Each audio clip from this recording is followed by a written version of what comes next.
Hello, my name is Hassan Sorrells, and this is the Leadership Lessons from the Great Books podcast shorts. There's no co-host on these shorts episodes. These are now around 2 to 4 minute, sometimes as long as 6 to 10 minute observations, ideas, thoughts, or rants about the literature, philosophy, psychology, and even the theology of leadership. Because listening to me talk about leadership for now around 2 to 4 minutes is still better than reading and trying to understand yet another business book. Even that business book your coworker won't stop raving about because it quote unquote changed their life, but you can't see any difference in their leadership behavior. So how good could that author be?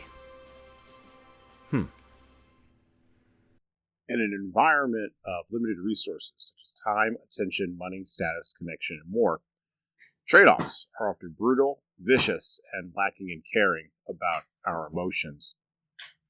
It's almost as if trade-offs are built into the fabric of reality itself.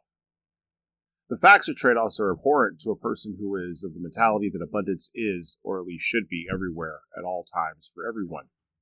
But weirdly enough, the facts of a trade-off are also abhorrent to a person who is of the mentality that all life is a scramble for scarcity. Scarcity and abundance in our thinking has little to do with the facts and limitations of material reality, though. And material reality always has limits, ceilings, and boundaries, no matter how we may feel about those realities. When we acknowledge the presence of trade-offs in a world where the most valuable resources are limited, which is what makes them valuable in the first place, we become more comfortable playing games with each other that have both a zero-sum, winner-take-all result, as well as identifying which games are more expansive in their results.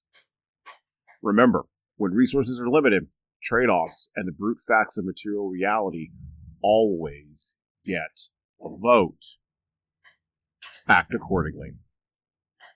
And well, that's it for me. Thank you for listening to the Leadership Lessons from the Great Books podcast today.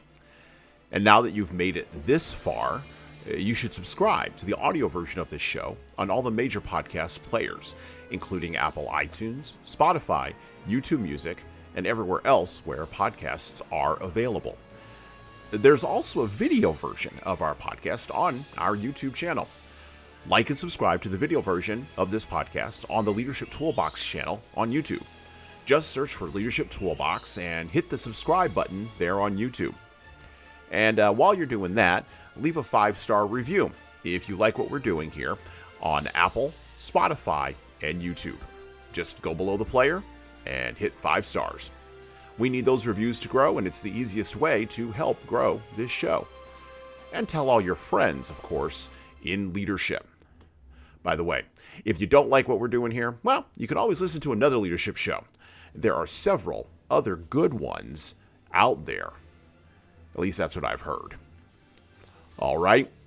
Well, that's it for me.